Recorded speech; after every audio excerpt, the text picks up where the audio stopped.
Day 1 of 100-day, 10 minutes a day taiko sticking challenge. This will be, we're spending next 100 days together. Hopefully, we'll see who gets up at the end or who ends up at the end or makes it to the end. It's mainly unedited videos, 10 minutes a day. I travel around a lot, so that will be what it is.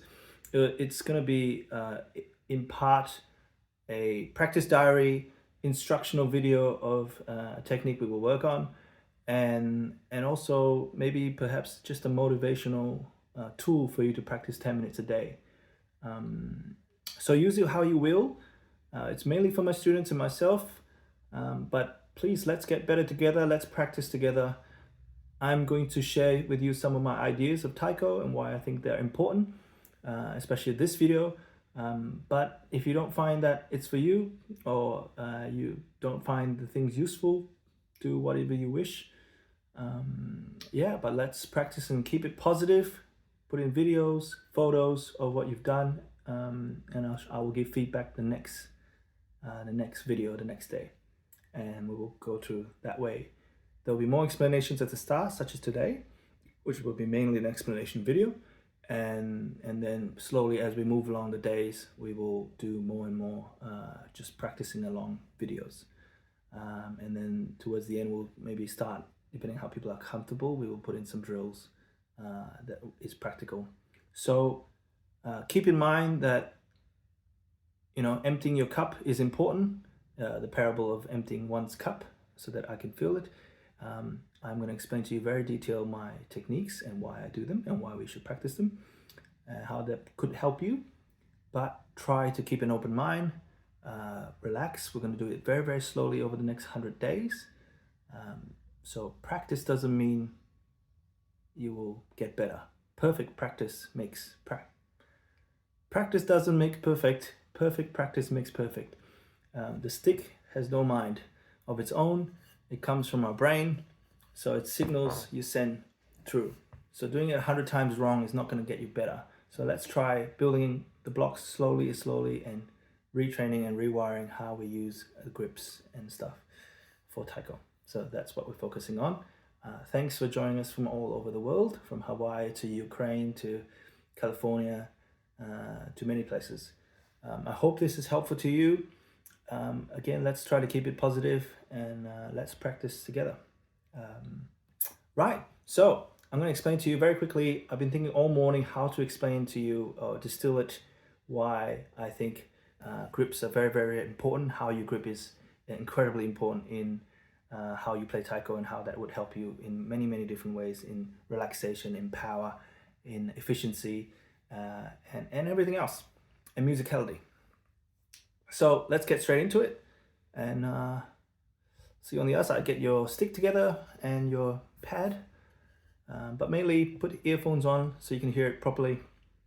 So in my mind, there is 3 ways of generating power, or the physics of it. There is a linear power.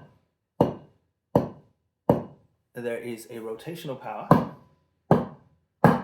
and there is a sort of parabolic curve power, whereas the pivot point is moving towards the goal and rotation is happening at the same time.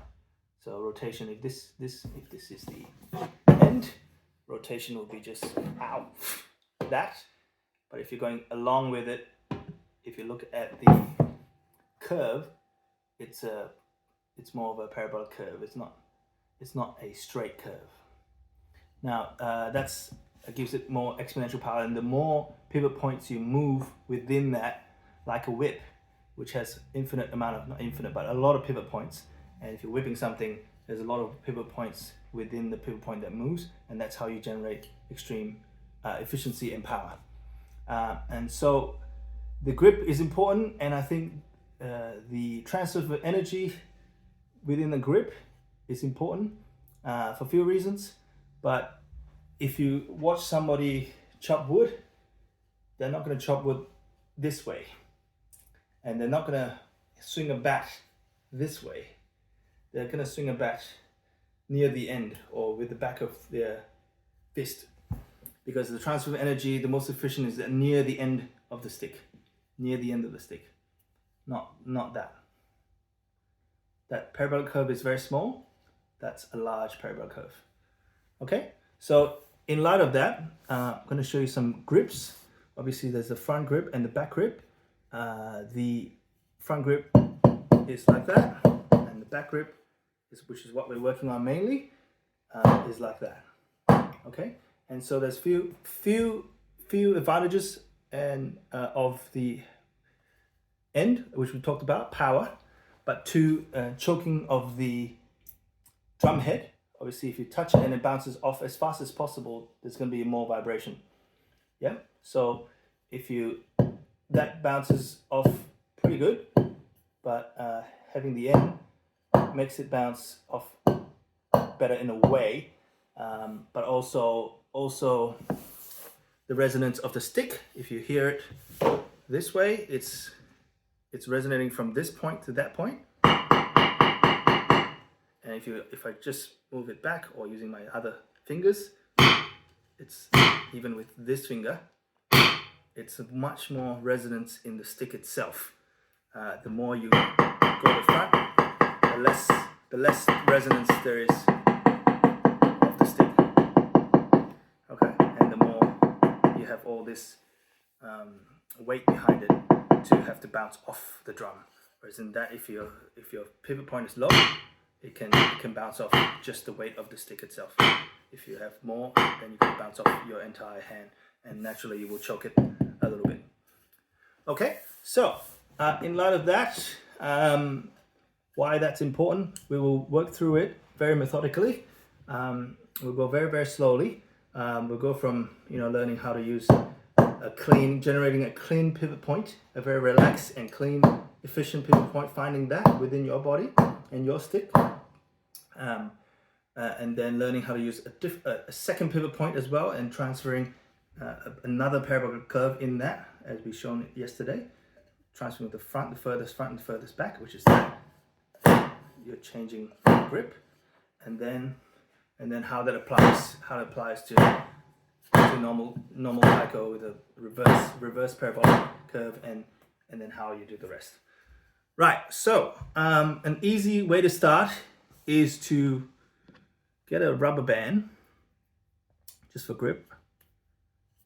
I don't actually use it, but that's a good way to start. That's a cheap way to start, is to have a rubber band somewhere near there. Find where your pinky is doing your ring finger is doing most of the work. So we're going to try to generate. So we'll start with rotational, just to see if you can hold it without falling off. Sounds easy, but try to leave all your other fingers out of the equation. Again, empty your cup. Think of it as a new language we're learning, and relax. Okay, so turning rotational energy, just that, and let it bounce off, let it naturally bounce off, just from your wrist. Just one pivot point, one finger, and the sort of meets on your palm. The rest is open, and then let that bounce. Okay, and then we're gonna pick it up. Try it a little bit from the forearm. Again, uncumbered. Find the point of contact. Try to wrap it around quite a bit, so it's not just like the tip and the ends like that. It's sort of wrapping it around in a way. Again, everyone's fingers are different, so we're gonna do gun sign. I would say a gun sign at least, if not the pinky, but these two are connected by the same tendons. So just a gun sign, and then the other finger. And then try to lift the whole arm up. So you're trying just the wrist, and that bounces fine. If it's not bouncing, then you're holding it too tight, or you're choking it some other way, because you're generating just the two contact points, or two contact points as much as you can. So just the wrist, and then just the forearm, just the forearm, just the forearm falling down, just the forearm falling down, and then sort of morph towards the shoulder. Shoulder. Again, because we've got to finish up because it's 10 minutes. Because the pivot point is not just rotational, really you don't want to hold this too tight and go like that, because that's a rotational.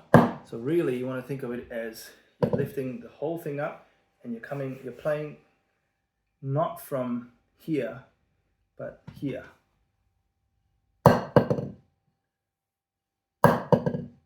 Yep.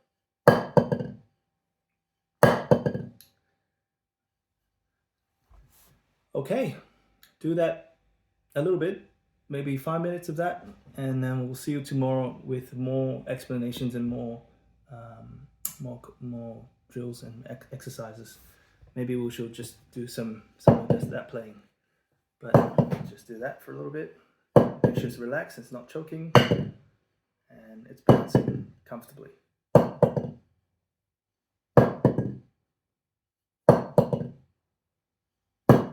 And remember, don't hold it. It's just creating a pivot point, and it's coming from somewhere else, anywhere from the wrist, from the forearm, from bicep, from the back.